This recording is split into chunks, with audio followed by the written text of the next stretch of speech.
Hello students, आज का जो अपना वीडियो का कंसेप्ट होगा वो है acidic nature of carboxylic acid. Carboxylic acid की अम्लीय प्रकृति। अब देखो, ये टॉपिक शुरू करने से पहले एक दो बेसिक बातें अपन चर्चा कर लेते हैं कि कोई भी एसिड है जब वो H+ ion hydrogen ion donate करता है तो वह एसिडिक नेचर शो करता है। यह कंसेप्ट दिमाग में रखना है। कार्बोक्सिलिक एसिड की अम्लीय प्रकृति जब समझते हैं तो सबसे पहले यह समझेंगे कि कौन सी अभिक्रियाएं हैं जो कार्बोक्सिलिक एसिड की अम्लीय प्रकृति को दर्शाती है। The reaction which show the acidic nature of carboxylic acid. तो कौन कौन सी अभिक्रियाएं हैं अपन बात कर लेते हैं। फर्स्ट रिएक्शन है कि जब कार्बोक्सिलिक एसिड की अभिक्रिया सक्रिय धातुओं के साथ करवाई जाती है, reaction with active metals.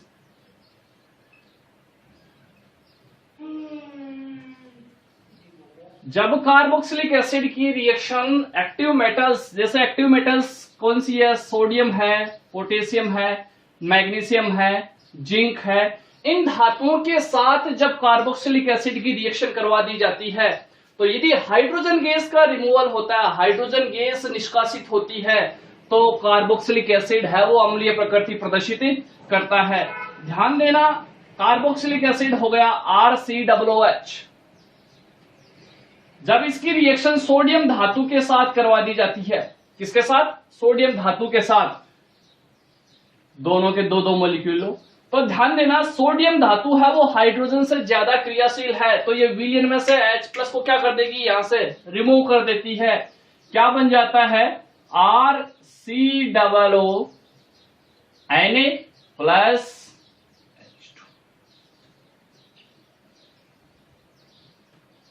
Clear. यहां पर ये जो साल्ट बना है RCOONA, इसको कहा जाता है सोडियम कार्बोक्सिलेट।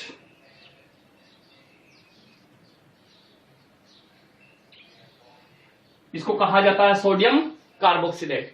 सेकेंड रिएक्शन अपन चर्चा करें तो जब एसिड की रिएक्शन बेस के साथ करवाई जाती है तो साल्ट का निर्माण होता है। ध्यान देना, रिएक्शन विथ बेस, और बेस भी किसके साथ करवाओ, NaOH के साथ रिएक्शन करवा दो। तो देखो किस प्रकार से रिएक्शन होती है, RCOOH प्लस NaOH। क्या निकल जाता है, यहां से H2O मॉलिक्यूल रिलीज हो जाता है। क्या होता है, एसिड है वो H+ डोनेट करेगा यहां से, और वो इस बेस के OH- आयनों के साथ क्रिया कर लेगा और क्या बना देगा, H2O। तो साथ में क्या बचा, RCOONA प्लस H2। तो ये रिएक्शन भी कार्बोक्सिलिक एसिड की एसिडिक नेचर को शो कर रही है। दोनों रिएक्शन में कार्बोक्सिलिक एसिड है वो H+ आयन का डोनेट कर रहा है। थर्ड रिएक्शन है रिएक्शन विथ सोडियम कार्बोनेट या sodium bicarbonate.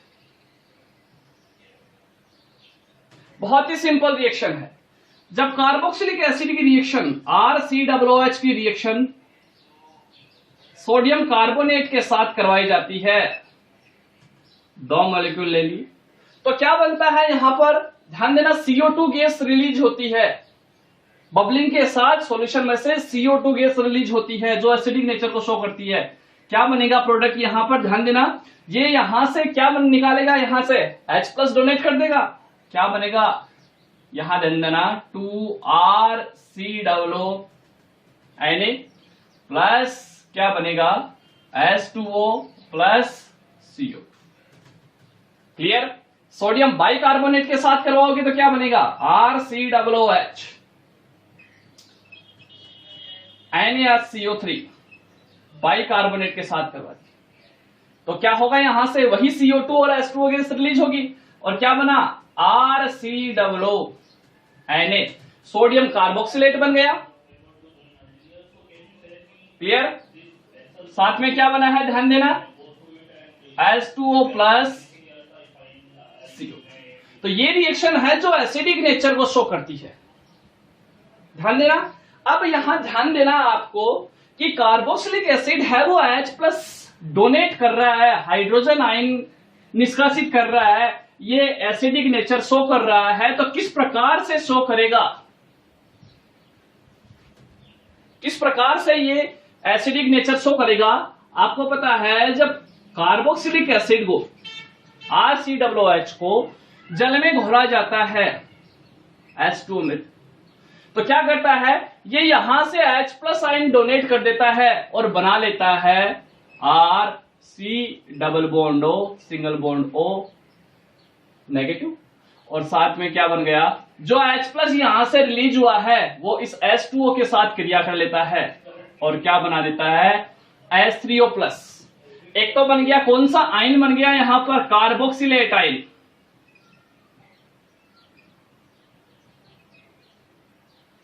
Carboxylate ion, clear. अब ये रिएक्शन किस प्रकार से हुई है इसको समझना बहुत इंपॉर्टेंट है, बहुत ही इजी है। रिएक्शन के दौरान हुआ क्या, RCOOH, क्लियर। यहां ध्यान देना, जब H2O के साथ अभिक्रिया करवाई तो क्या हुआ कि इस ऑक्सीजन पर 2 जोड़ी लोन पेयर ऑफ इलेक्ट्रॉन्स है और यहां इस वाले ऑक्सीजन पे भी 2 जोड़ी लोन पेयर ऑफ इलेक्ट्रॉन्स है, क्लियर। हुआ क्या, रिएक्शन के दौरान ये बंध के इलेक्ट्रॉन है इस वाले ऑक्सीजन की ओर चले जाते हैं, क्लियर। ऑक्सीजन की ओर चले जाएंगे तो इस पे क्या आ जाएगा, नेगेटिव चार्ज, और इस कार्बन पर क्या आ गया, पॉजिटिव चार्ज। अब क्या होता है, रिएक्शन के दौरान ही यहां से ये ऑक्सीजन है अपने लोन पेयर ऑफ इलेक्ट्रॉन है वो यहां डोनेट कर देगा, यहां डोनेट करेगा तो यहां देखो डोनेट करते ही इस वाले ऑक्सीजन पर इलेक्ट्रॉन घनत्व कम हो जाता है, इलेक्ट्रॉन डेंसिटी कम हो जाती है, तो तुरंत क्या होता है यहां से H प्लस क्या हो जाते हैं, रिमूव हो जाते हैं। किस प्रकार से H प्लस रिमूव होंगे ये ध्यान देना, ये वाला बंध ब्रेक हो जाता है, ये ऑक्सीजन हाइड्रोजन बंध है वो टूट जाता है और ऑक्सीजन हाइड्रोजन बंध टूटते ही बंध के इलेक्ट्रॉन किसके पास आ जाते हैं, इस वाले ऑक्सीजन के पास आ जाते हैं और ये किस रूप में रिलीज हो जाता है, H प्लस के रूप में रिलीज हो जाता है। क्या बन जाता है अपने पास, RC single bond O 2 4 6 negative charge और डबल बॉन्ड ऑक्सीजन, क्लियर। यहां से H प्लस बना है वो इस H2O के साथ क्रिया करके क्या बना देता है, H3O प्लस हाइड्रोनियम आयन बना देता है। तो यहां ध्यान देना, अब इस एसिड की जो एसिडिक स्ट्रेंथ होगी वो किस पे डिपेंड करेगी, एसिडिक स्ट्रेंथ डिपेंड करेगी H प्लस आयन पर, कितनी तीव्रता से वो H प्लस डोनेट कर देता है। इस रिएक्शन के लिए यदि अपन Ka का मान ज्ञात करें, साम्यावस्था स्थिरांक का मान ज्ञात करें, या अम्ल के लिए वियोजन स्थिरांक का मान बात करें अपन, Ka है वो अम्ल के वियोजन स्थिरांक को दर्शा रहा है, तो Ka बराबर क्या हो जाता है, H3O प्लस की सांद्रता RC माइनस की सांद्रता बट्टे RCOOH की सांद्रता, क्लियर। यहां अब ध्यान देना, Ka है वो किसको दर्शा रहा है, यहां पर अम्ल का वियोजन स्थिरांक है। वियोजन स्थिरांक का मतलब अम्ल की एसिडिक कैपेसिटी को दर्शा रहा है, एसिडिक स्ट्रेंथ को दर्शा रहा है। ये क्या कह रहा है कि यहां से किसी एसिड के लिए H प्लस आयनों की, इसके अंदर क्या है, कौन से आयन है, H प्लस आयन है।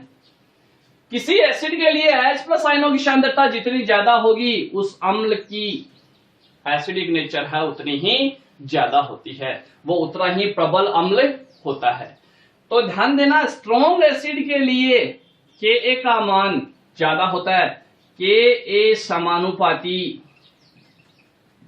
एसिडिक नेचर, एसिडिक स्ट्रेंथ,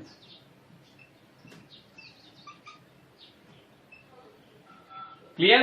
किसी एसिड के लिए Ka का मान जितना ज्यादा होगा उसकी एसिडिक स्ट्रेंथ उतनी ही ज्यादा होती है। तो प्रबल अम्लों के लिए ध्यान देना Ka का मान क्या होता है, ज्यादा होता है। ये ध्यान रखना, जो स्ट्रॉन्ग एसिड है उनके लिए Ka का मान हमेशा ही क्या होगा, ज्यादा होगा। सुविधा की दृष्टि से अपन क्या करते हैं, Ka को अपन pKa के रूप में रखते हैं।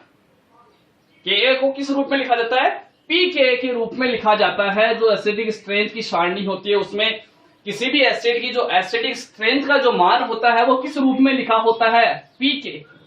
और Ka का मान ध्यान देना हमेशा pKa के व्युत्क्रमानुपाती होता है। Ka समानुपाती 1/pKa। किसी एसिड के लिए ध्यान देना Ka का मान जितना ज्यादा होगा pKa का मान उतना ही कम होता है। तो यहां एक कंसेप्ट क्लियर कर लेना, प्रबल अम्ल के लिए यहां ध्यान रखना, for strong acid, strong acid के लिए क्या होता है, ध्यान देना, समानुपाती Ka व्युत्क्रमानुपाती pKa। ये थ्योरी ध्यान देना। जो भी प्रबल अम्ल होते हैं उनके लिए Ka का मान हमेशा ज्यादा होता है और pKa का मान हमेशा ही क्या होगा, कम होगा। क्लियर बात यहां पर? तो ध्यान देना, यहां पर कंसेप्ट क्लियर हो गया कि कार्बोक्सिलिक एसिड की जो अम्ल प्रबलता है वो डिपेंड किस पर कर रही है, H+ आयनों की सांद्रता पर। जितनी शीघ्रता से H+ आयन है वो डोनेट करेगा कार्बोक्सिलिक एसिड की एसिडिक नेचर उतनी ही ज्यादा होगी। क्लियर बच्चों यहां पर? अब देखो यहां पर एसिडिक नेचर अपन ने इतना क्लियर कर लिया कि एसिड ने क्या किया, H+ आयन त्यागा। H+ आयन त्यागने के पश्चात इसने कार्बोक्सिलेट आयन के रूप में कॉन्जुगेटेड बेस बना लिया यहां पर। अब मैंने बताया था कि कोई भी अम्ल है जब H+ आयन त्यागने के पश्चात संयुग्मिक क्षार बनाता है, कॉन्जुगेटेड बेस बनाता है, यदि वो स्टेबल है तो उसकी एसिडिक नेचर उतनी ही ज्यादा होगी। देखो यहां पर कार्बोक्सिलेट आयन है वो रेजोनेंस दर्शा रहा है।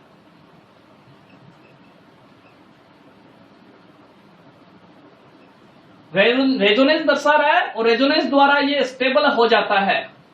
कैसे दर्शाता है, ध्यान दो, RCOO, ये नेगेटिव चार्ज। यहां आपने ध्यान दिया है तो संयुग्मी स्थिति बनी हुई है, double bond, single bond, lone pair of electron, संयुग्मी स्थिति है। तो सीधी सी बात है अनुनाद दर्शाएगा। तो क्या होगा यहां पर, ध्यान देना, ये ऑक्सीजन है अपने पाई बंद के इलेक्ट्रॉन्स है वो इधर शिफ्ट करेगा, तो इस पे आ जाएगा नेगेटिव चार्ज, यहां आ जाएगा पॉजिटिव चार्ज। इसके पॉजिटिव को बैलेंस करने के लिए ये ऑक्सीजन है वो यहां क्या बना लेती है, डबल बॉन्ड बना लेती है। तो क्या बना है, ध्यान देना रिएक्शन में, RC, इसके पास हो गया नेगेटिव 1 2 3 4, पहले इसके पास 4 इलेक्ट्रॉन्स थे, 2 इलेक्ट्रॉन और ग्रहण कर लिए तो कितना हो गया, 6 इलेक्ट्रॉन, और यहां चार्ज कैसा हो गया, नेगेटिव। इस पर पॉजिटिव चार्ज आया था, इसको बैलेंस किसने कर दिया, इस वाले ऑक्सीजन ने यहां डबल बॉन्ड बना करके बैलेंस कर दिया। क्या बना दिया, डबल बॉन्ड O। इस ऑक्सीजन के पास कितने इलेक्ट्रॉन रह गए, 4। ये फर्स्ट स्ट्रक्चर और ये सेकंड स्ट्रक्चर। तो ये तो ध्यान देना, ये जो कॉन्जुगेटेड बेस बना है, कार्बोक्सिलेट आयन बना है, ये रेजोनेंस द्वारा स्टेबल हो जाता है, इसलिए कार्बोक्सिलिक एसिड है वो एसिडिक नेचर शो करता है। अब मेन फैक्टर ये आता है कि कार्बोक्सिलिक एसिड की जो एसिडिक नेचर है किन फैक्टर्स पे डिपेंड करती है, यहां ये समझना बहुत इंपॉर्टेंट है।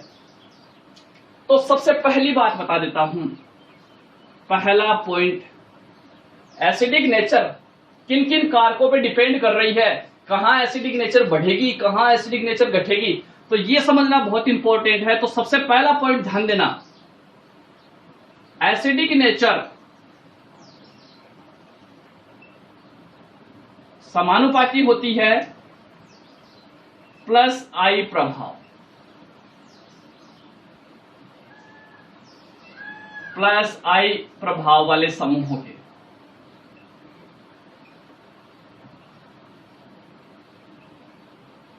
और व्युत्क्रमानुपाती होती है, माइनस आई प्रभाव वालों के समानुपाती और प्लस आई प्रभाव वालों के व्युत्क्रमानुपाती होती है। कैसे होती है समझना, फिर एग्जांपल से बहुत आसानी से अपन समझेंगे। ध्यान देना, ये अपने पास बना था कार्बोक्सिलेट आयन, ध्यान से समझना, कार्बोक्सिलिक एसिड है ये। यहां पर मैं कोई इलेक्ट्रॉन पहली स्टेप में समझा रहा हूं, यहां ध्यान देना माइनस आई इफेक्टिव वाला समूह है। जैसे for example electron withdrawing group, minus I प्रभाव कौन से समूह दर्शाते हैं? जो इलेक्ट्रॉन आकर्षी समूह होते हैं, इलेक्ट्रॉन विड्रॉविंग ग्रुप होते हैं, वो माइनस आई प्रभाव दर्शाते हैं, वो इलेक्ट्रॉन को खींच लेते हैं। जैसे फॉर एग्जांपल कौन सा हो गया समूह है? ये फ्लोरीन है, क्लोरीन है, NO2 है, ब्रोमीन है, साइनाइड है।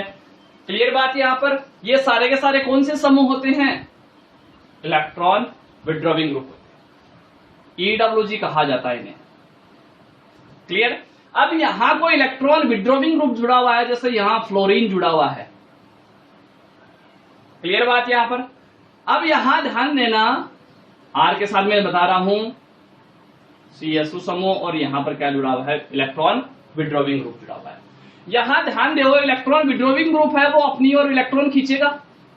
इलेक्ट्रॉन खींचेगा तो ध्यान दो, ये वाला ऑक्सीजन है, अपने लॉन पेयर ऑफ इलेक्ट्रॉन क्या कर देगा? यहां डोनेट करेगा।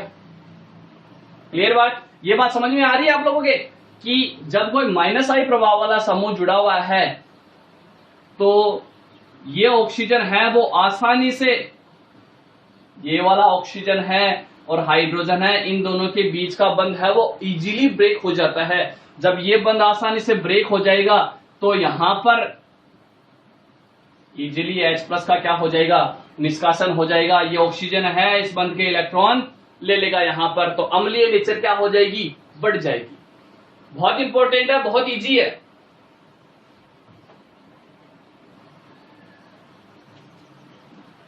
यहां आपने समझ लिया है कि जब कोई इलेक्ट्रॉन विड्रॉविंग समूह जुड़ा हुआ है तो यहां से ये ऑक्सीजन हाइड्रोजन बंध का विदलन है वो आसानी से हो जाता है और आसानी से H+ निष्कासित हो जाता है, जिसकी वजह से एसिडिक नेचर क्या हो जाती है? बढ़ जाती है। क्लियर बात? दूसरी चीज यहां पर ध्यान देना, जैसे मैं एग्जांपल की सहायता से आपको समझा रहा हूं कि आपके पास सबसे पहले मैंने पहला फैक्टर आपको समझा दिया है, acidic nature. Acidic nature directly proportional to minus I effective. Electron withdrawing group, electron withdrawing group कौन से हो गए? ध्यान देना, Cl, Br, I, fluorine, cyanide, NO2, ये वाले। अब बात कर लेते हैं इलेक्ट्रॉन विड्रॉविंग ग्रुप की। तो ध्यान देना, फॉर एग्जांपल मैं समझा रहा हूं, यहां पर आपके पास एक जुड़ा हुआ है FCS2 COOH। क्लियर? सेकेंड आपके पास जुड़ा हुआ, आपको दिया हुआ है CS3 COOH। ठीक है, आपको दिया फ्लोरो एसिटिक अम्ल और दूसरा दिया हुआ है एसिटिक अम्ल। अब इन दोनों में से आपको सबसे ज्यादा एसिडिक कंपाउंड बताना है तो क्या है? सबसे पहले आप देखोगे कि COOH समूह के साथ किस प्रकार का समूह जुड़ा हुआ है। यहां आपने ध्यान दिया है CS3 COOH के अंदर ये जो एल्किल समूह है वो क्या है? इलेक्ट्रॉन डोनेटिंग समूह है।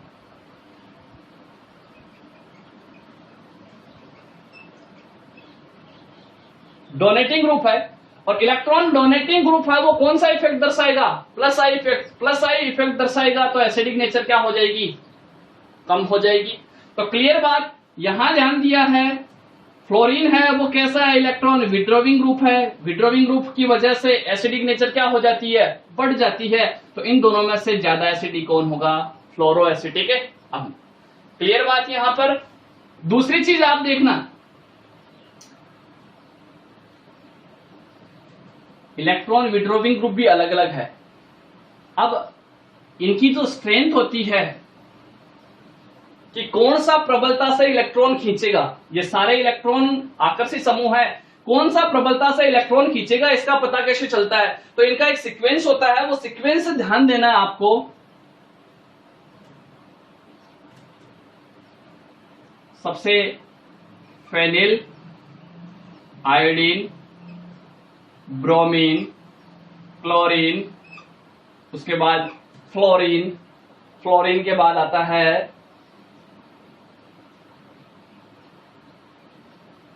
साइनाइड, साइनाइड के बाद आता है NO2, उसके बाद आता है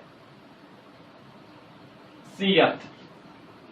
क्लियर? यहां ये ध्यान देना, ये इलेक्ट्रॉन आकर्षण का क्रम है, इलेक्ट्रॉन आकर्षित क्षमता का क्रम है। सबसे ज्यादा होता है CF3, फिर NO2, फिर साइनाइड। जैसे फॉर एग्जांपल आपके पास एक दे दिया, जैसे दिया हुआ है BrCH2 COOH, एक दिया हुआ है ClCH2 COOH, एक दिया हुआ है CnCH2 COOH।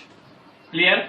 यहां तीनों के तीनों इलेक्ट्रॉन विड्रॉविंग ग्रुप जुड़े हुए हैं। अब इन तीनों में से सबसे ज्यादा एसिडिक नेचर कौन सा शो करेगा?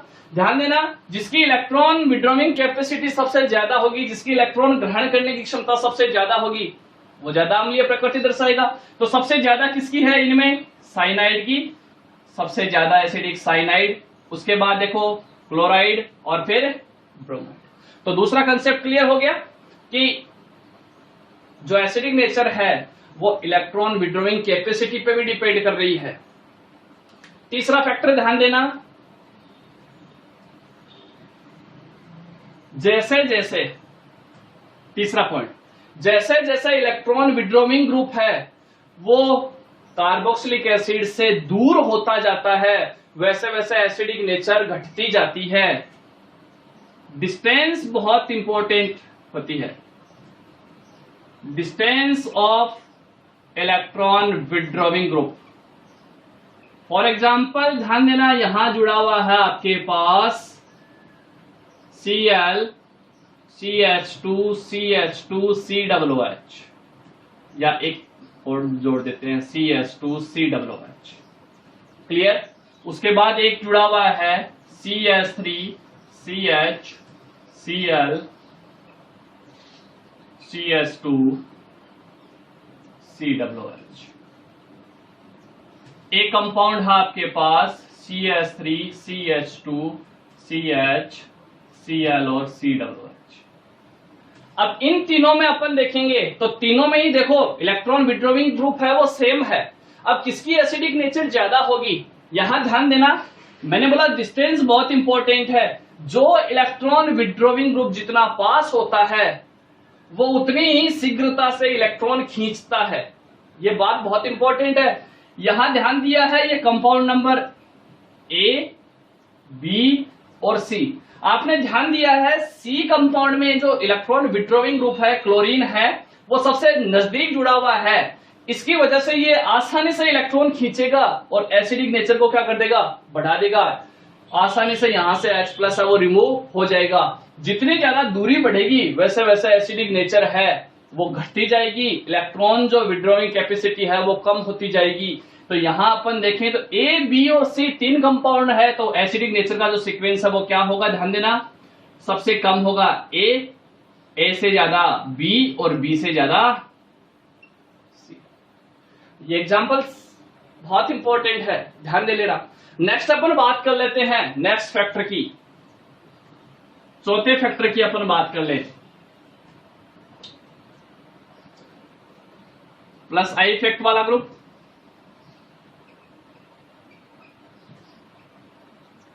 या बोल सकते हैं इलेक्ट्रॉन डोनेटिंग ग्रुप। ध्यान देना, acidic nature electron donating group के विक्रमानुपाती होती है, इलेक्ट्रॉन डोनेटिंग ग्रुप की। क्यों? क्योंकि जो इलेक्ट्रॉन डोनेटिंग ग्रुप है, जितने भी R ग्रुप है, एल्किल ग्रुप है, for example Maithil, ethyl, propyl, ये जो ग्रुप होते हैं ये क्या करते हैं, इलेक्ट्रॉन डोनेटिंग कैपेसिटी रखते हैं, जिससे COOH समूह पर इलेक्ट्रॉन डेंसिटी बढ़ जाती है। जैसे for example CH3C double bond OH। अब ये जो एल्किल समूह है वो इलेक्ट्रॉन डोनेटिंग कैपेसिटी रखता है, इलेक्ट्रॉन डोनेट करेगा तो इस वाले ऑक्सीजन पर इलेक्ट्रॉन घनत्व क्या हो जाएगा, बढ़ जाएगा, जिसकी वजह से आसानी से यहां से H+ का निष्कासन नहीं हो पाएगा, और H+ का निष्कासन नहीं होने की वजह से एसिडिक नेचर क्या हो जाएगी, घट जाती है। तो फॉर एग्जांपल मैं बात कर लेता हूं यहां पर HCOOH, CH3COOH और CH3CH2COOH, ये प्रोपेनोइक एसिड, एसिटिक एसिड और फॉर्मिक एसिड। तो यहां जो एसिडिक सीक्वेंस होगा, एसिडिक नेचर का सीक्वेंस होगा, वो ध्यान देना सबसे ज्यादा कौन सा होगा, फॉर्मिक एसिड 1 नंबर पे सबसे ज्यादा एसिडिक होगा। क्लियर? क्योंकि यहां इलेक्ट्रॉन डोनेटिंग ग्रुप नहीं है, हाइड्रोजन की इलेक्ट्रॉन डोनेटिंग कैपेसिटी या जो +I इफेक्ट है वो बहुत कम होता है, नगण्य होता है। फिर देखो, क्लियर, एक कार्बन वाला है, यहां पर मैथिल समूह है, यहां एथिल समूह प्रेजेंट है। तो मैंने बोला जैसे जैसे इलेक्ट्रॉन डोनेटिंग ग्रुप की संख्या बढ़ेगी वैसे वैसे एसिडिक नेचर क्या हो जाएगी, घट जाएगी। तो फर्स्ट नंबर सबसे ज्यादा एसिडिक फॉर्मिक एसिड, फिर एसिडिक एसिड और उसके बाद प्रोपेनोइक एसिड। क्लियर है? 4 फैक्टर बता दिए, एक 5वां फैक्टर में बहुत इंपॉर्टेंट है, यहां ध्यान देना, 5वां फैक्टर बहुत इंपॉर्टेंट है। यहां तुलना कर लेते हैं, एक एग्जांपल बोर्ड एग्जाम में क्वेश्चन आता है और बहुत सारे बच्चों का ये गलत होता है। एक फॉर्मिक एसिड है, एक एसिटिक एसिड है और एक है आपके पास बेंजोइक एसिड।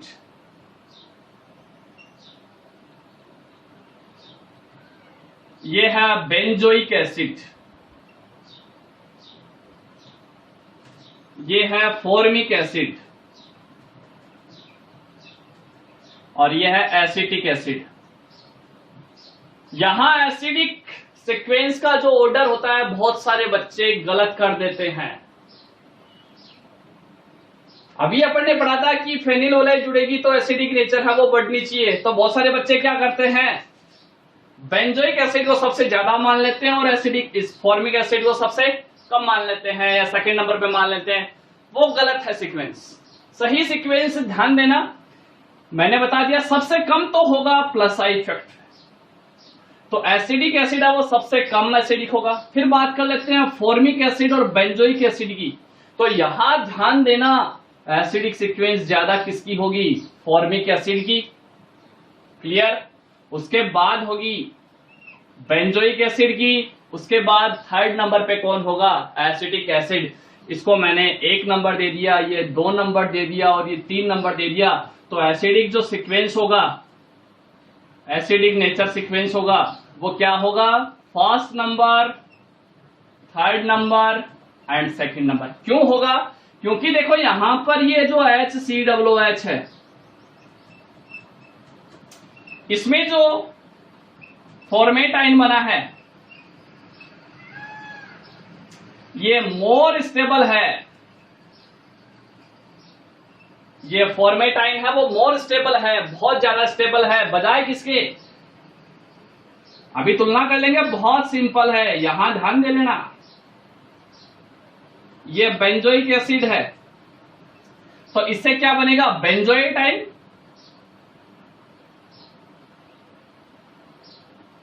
यहां समझना ध्यान से, COO +H+, यहां नेगेटिव था। अब क्या होता है इस रिएक्शन के अंदर, ध्यान दे, वो ये बंध के इलेक्ट्रॉन यहां से ग्रहण कर लेता है तो इस पे नेगेटिव और इधर क्या हो जाता है, पॉजिटिव। इस कार्बन पर पॉजिटिव चार्ज आ जाता है। अब देखो इस कार्बन के पॉजिटिव चार्ज को बैलेंस करने के लिए 2 पॉसिबिलिटीज है, या तो ये ऑक्सीजन यहां डबल बॉन्ड बना दे या फिर ये बेंजीन रिंग है वो यहां अपने बंध के इलेक्ट्रॉन दे दे। तो दोनों में से ज्यादा प्रभावशाली कौन सा होता है, यहां ध्यान देना, ये वाला बंध के इलेक्ट्रॉन यहां डोनेट करता है, तो इलेक्ट्रॉन डोनेटिंग समूह का कार्य कर रहा है। यहां पर किसका कार्य कर रहा है? इलेक्ट्रॉन डोनेटिंग समूह का कार्य करेगा। ये बंध के इलेक्ट्रॉन यहां देगा और यहां पर क्या बनाएगा? Double bond. ये चला जाएगा यहां पर, तो उस कंडीशन में इसकी स्टेबिलिटी क्या हो जाएगी?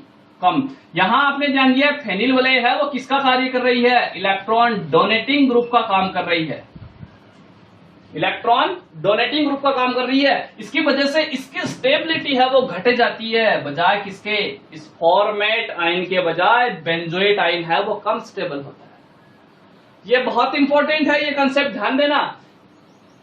फॉर्मिक एसिड है वो ज्यादा एसिडिक होता है क्योंकि जो फॉर्मेट आयन है वो मोर स्टेबल होता है, बजाय किसके? इस बेंजोइक एसिड में बनने वाले बेंजोएट आयन। तो ये चीज क्लियर है।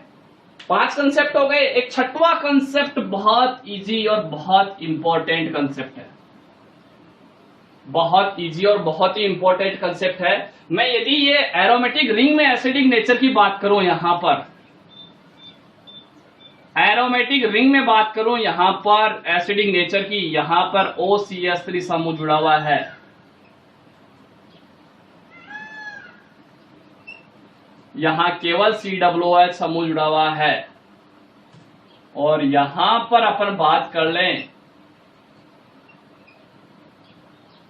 NO2 समूह जुड़ा हुआ है। यहां ध्यान रखना, इसका नाम हो गया for methoxy benzoic acid. For methoxy benzoic acid, ये बेंजोइक एसिड, और ये 4 नाइट्रो बेंजोइक एसिड। यहां एसिडिक नेचर की अपन बात करें सीक्वेंस की, इसको 1 नंबर, ये 2 नंबर, और ये हो गया 3 नंबर। यहां ध्यान देना, ये जो OCH3 समूह है, आपने ध्यान दिया ऑक्सीजन पर लोन पेयर ऑफ इलेक्ट्रॉन्स है।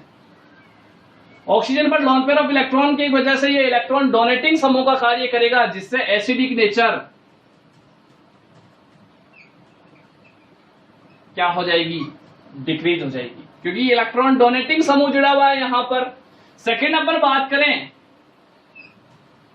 NO2। NO2 क्या है? इलेक्ट्रॉन विड्रॉविंग ग्रुप है,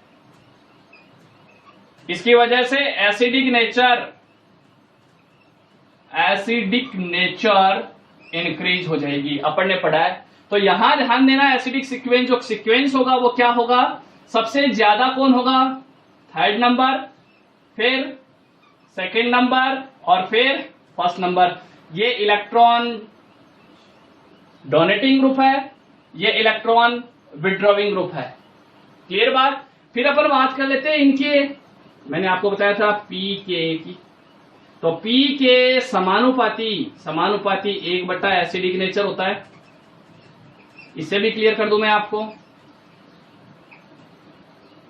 जिस एसिड की पीके का मान जितना ज्यादा होगा, एसिडिक नेचर उतनी ही कम होती है। अब यहां पर बात कर लेते हैं अपन, थोड़ा सा ध्यान देना कि जो 4 मेथॉक्सी बेंजोइक एसिड है, इसके लिए pKa का मान ध्यान देना, pKa का मान है वो करीब होता है 4.19, 4.19। बेंजोइक एसिड के लिए अपन बात कर ले तो ये होता है करीब 4.46।